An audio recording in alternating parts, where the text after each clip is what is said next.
ಬೆಳಗಾವ್ ಜಿಲ್ಲಾದಾಗ ಬೈಲು ಹೊಂಗಲ್ ತಾಲೂಕು ಪೈಕಿ ಸಂಗೊಳ್ಳಿ ಒಂದು ಸಣ್ಣ ಹಳ್ಳಿ ಕಿತ್ತೂರು ನಾಡಾಗ ರಾಯಣ್ಣ ಹುಟ್ಟಿ ಬಂದೋರು. ಕ್ರಾಂತಿವೀರ ಸಂಗೊಳ್ಳಿ ರಾಯಣ್ಣ ಅಭಿಮಾನಿ ಬಳಗ ಸುರೇಶ್ ಗೋಕಾಕ್ ಇವರ ನೇತೃತ್ವದಲ್ಲಿ ಕ್ರಾಂತಿವೀರ ಸಂಗೊಳ್ಳಿ ರಾಯಣ್ಣ ಜಯಂತ್ಯೋತ್ಸವ ಪ್ರತಿ ವರ್ಷದಂತೆ ಈ ವರ್ಷವೂ ದಿನಾಂಕ ಆಗಸ್ಟ್ 14 ಶುಕ್ರವಾರ ರಾತ್ರಿ 9ರಿಂದ ಮಧ್ಯರಾತ್ರಿ 1ರವರೆಗೆ ಸ್ಥಳ ಸಂಗೊಳ್ಳಿ ರಾಯಣ್ಣವರ ಪ್ರತಿಮೆ ಮುಂಭಾಗ ಹುಬ್ಬಳ್ಳಿ.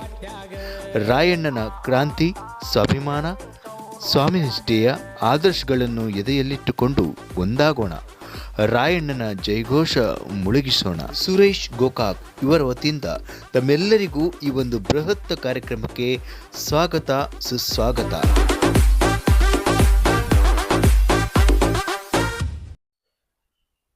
ಶ್ರೀ ಕ್ರಾಂತಿವೀರ ಸಂಗೊಳ್ಳಿ ರಾಯಣ್ಣವರ 230ನೇ ಜಯಂತಿ ಅಂಗವಾಗಿ ಪ್ರತಿ ವರ್ಷದಂತೆ ಈ ವರ್ಷವೂ ಕೂಡ ನಾವು ಲಾಕ್ಡೌನ್ ಮುಂಚೆ ದುರ್ಗಬಲಿ ರಾಯಣ್ಣನ ಹಬ್ಬ ಅಂತ ಮಾಡ್ತಾ ಇದ್ವಿ. ಈ ಲಾಕ್ಡೌನ್ ಆದ್ಮೇಲೆ 3 ವರ್ಷ ತಣ್ಣಗಾಗಿತ್ತು. ಮತ್ತೆ 2026ರಿಂದ ಮತ್ತೆ ನಾವು ರಾಯಣ್ಣನ ಹಬ್ಬನ ಮತ್ತೆ ಮುಂದುವರಿಸೋಣ. ರಾಯಣ್ಣನ ಹಬ್ಬ ಇನ್ನೂ ಹುಬ್ಬಳ್ಳಿ ಧಾರವಾಡ ಜನಕ್ಕೆ ಮತ್ತು ಕರ್ನಾಟಕ ಜನಕ್ಕೆ ಇನ್ನೂ ತೋರಿಸ್ಕೊಡೋಣ ಅಂತ ಮಾಡೋ ಮೂಲಕ ನಾಳೆ ರಾಯಣ್ಣನ 9 ಗಂಟೆಗೆ ಕಾರ್ಯಕ್ರಮ ಚಾಲುವಾಗಿ 1 ಗಂಟೆವರೆಗೂ ಇರುತ್ತೆ. ಹಾಗೆ ಎಲ್ಲರೂ ನನ್ನ ಹುಬ್ಬಳ್ಳಿಯ ಜನಗಳು, ಧಾರವಾಡ ಜನಗಳು ಹಾಗೂ ಎಲ್ಲ ನನ್ನ ತಮ್ಮಂದಿರು ಬಂದು ಆ ಕಾರ್ಯಕ್ರಮವನ್ನು ಯಶಸ್ವಿಗೊಳಿಸಬೇಕು. ಮತ್ತು ಕಾರ್ಯಕ್ರಮದಲ್ಲೇ ಮನೋರಂಜನೆ ಮತ್ತು ಡೊಳ್ಳು ಮತ್ತು ರಾಯಣ್ಣಗೆ ಒಂದು ಒಳ್ಳೆ ತರದಿಂದ ಪೂಜೆ ಮಾಡೋ ಮೂಲಕ ರಾಯಣ್ಣನ ಒಂದು ಯಶೋಗಾಥೆಯನ್ನ ಇಡೀ ನಾಡಿನ ಮಕ್ಕಳಿಗೆ ತಿಳಿಸುವಂತ ಕೆಲಸ ನೀವು ಕೂಡ ಮಾಡ್ಬೇಕಾಗಿದೆ. ಎಲ್ಲರೂ ಕೂಡ ಬರ್ಬೇಕಂತ ಕೇಳ್ಕೊತೀನಿ.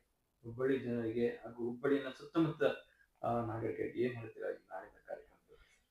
ಕ್ರಾಂತಿವೀರ ಸಂಗೊಳ್ಳಿ ರಾಯಣ್ಣ ಅಂತಂದ್ರೆ ಇಡೀ ಮನುಕುಲಕ್ಕೆ ಬೇಕಾಗಿರುವಂತ ವ್ಯಕ್ತಿ. ಹುಬ್ಬಳ್ಳಿಗಷ್ಟೇ ಅಲ್ಲ, ಇಡೀ ಮನುಕುಲಕ್ಕೆ ಬೇಕಾದಂತ ವ್ಯಕ್ತಿ. ಅಂತ ವ್ಯಕ್ತಿಯ ಕಾರ್ಯಕ್ರಮ ನೀವು ಕೂಡಿಕೊಂಡು ಮಾಡುವಂತದ್ದು ಸೌಭಾಗ್ಯ ಸಿಕ್ಕಿದೆ. ಆ ಸೌಭಾಗ್ಯಕ್ಕೆ ನೀವೆಲ್ಲರೂ ಕೂಡ ಪಾತ್ರರಾಗರಿ ಅಂತ ಕೇಳ್ಕೊತೀನಿ. ಇಲ್ಲಿ ಯಾವುದೇ ಕೂಡ ನಾನು ಹೆಚ್ಚು, ನೀನ್ ಹೆಚ್ಚು, ಅವ್ರ ಹೆಚ್ಚು ಅಂತಿಲ್ಲ. ಎಲ್ಲರೂ ಕೂಡ ಮಾಡುವಂತ ಕಾರ್ಯಕ್ರಮನೇ ಕ್ರಾಂತಿವೀರ ಸಂಗೊಳ್ಳಿ ಅಭಿಮಾನಿಗಳಿಂದ ಮಾಡುವಂತ ಕಾರ್ಯಕ್ರಮ. ಈ ಕಾರ್ಯಕ್ರಮಕ್ಕೆ ಎಲ್ಲರೂ ಕೂಡ ಬರ್ರಿ, ಯಶಸ್ವಿಗೊಳಿಸ್ರಿ ಮತ್ತು ರಾಯಣ್ಣನ ಆಶೀರ್ವಾದ ಎಲ್ಲರೂ ಪಡ್ಕೊಳ್ರಿ ಅಂತ ಕೇಳ್ಕೊತೀನಿ. ಎಲ್ಲರಿಗೂ 80ನೇ ಸ್ವತಂತ್ರೋತ್ಸವದ ಆರ್ಥಿಕ ಶುಭಾಶಯಗಳು.